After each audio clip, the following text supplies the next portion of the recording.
In today's video, I am going to be breaking down Mark Sears and what makes him such a great point guard and potentially one of the better point guards in this year's NBA draft. So let's get down, let's check him out and see what he does well on the court that you can also do on the court too, so that you can become just as good, if not better, than Mark Sears.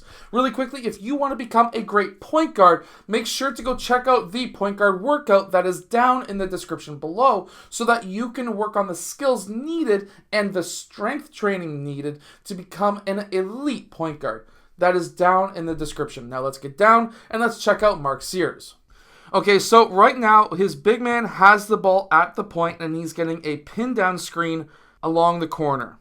Once that pin down screen is set, here's Mark Sears. What is he about to do, and is he reading this situation correctly with the defender? See, if you're in his spot, you need to be able to read what this defender is doing. And that defender that Mark Sears has is going underneath that screen, which creates a massive gap between himself and his defender. So once this pass is made to him, watch what he does. He catches it on his left foot and then he goes right-left into his shot. Especially the fact that he is a left-handed shooter, going back towards his right side allows his left side to get in line much faster. So that's number one.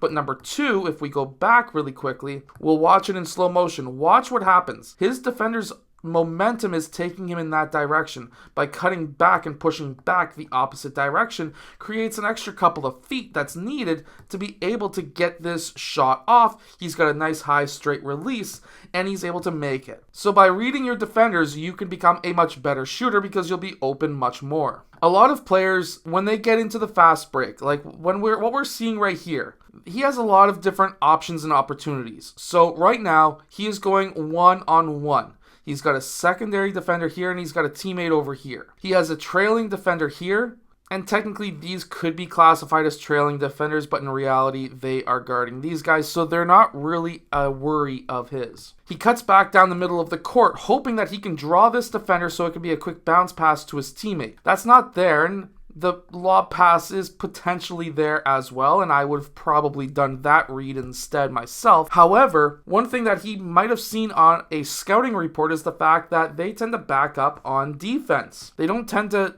go and wall up, and he was able to read that, and he was able to finish at the rim 1-on-5 essentially, but really nobody was guarding him. See, it's all about reading defense. If you can read your defense, you are going to be at a much higher level and much better understanding of what you need to do on the court. So this is a screen-to-screener basketball play. It's very simple, very easy. However, what I want you to see what Mark Sears does is actually very smart. So he sets up this screen. It's almost like a brush screen where the screener didn't exactly set a screen. There might have been an early switch call, but whatever it was, Mark Sears attacked that fast. He attacked extremely hard, and because he's attacking extremely hard, he's going to be able to get past that defender.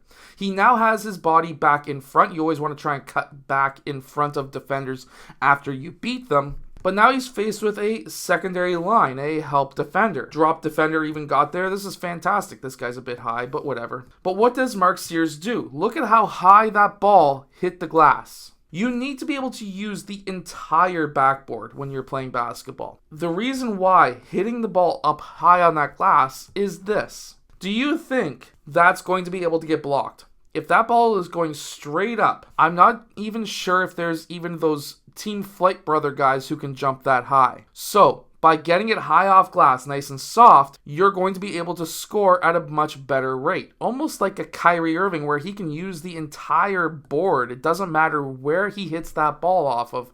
It's going in. Also, I like his ability to read the offensive players. So defensively, he's able to read what's about to happen. Right here, he's able to read that there was a pass going through. He was able to deflect it, and now he's going back the other way in essentially a 2-on-2, 2-on-1 style situation, when in reality, he just needs to be able to get that shot off or get to the rim. Now, the reason why this was actually a good shot is this.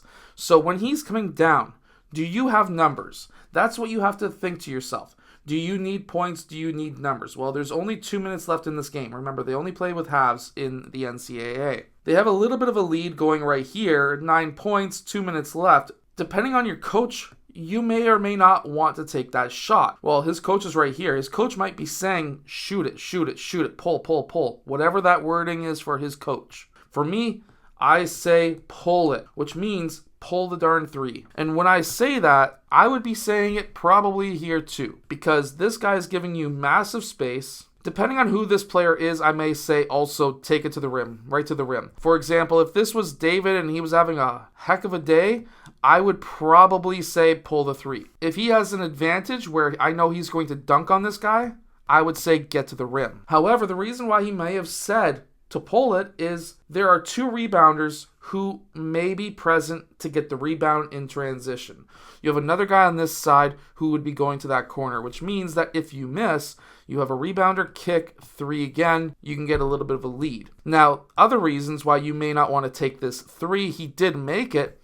The other reasons why you may not take it is to burn a little bit more time off the clock. You have a 9-point lead. You can play a little bit more conservative. It all comes down to the coach and, of course, the player. And in this case, if coach is right there and he's probably saying pull it because they're that close, that means that he has a lot of respect for Mark Sears. And a coach that has a lot of respect for you and actually trusts you to hit shots like that and you pull it, and when they say to pull the shot, guess what? That coach, he has seen Mark Sears hit that shot, which means that if he's got the trust of his coach to hit it in this situation, he's one heck of a three-point shooter. Anyways, that's my thoughts. Make sure to go check out the point guard workout that is down in the description below if you want to be able to become a better point guard. Anyways, I'll see you guys again in my next video. Hit that like button and subscribe.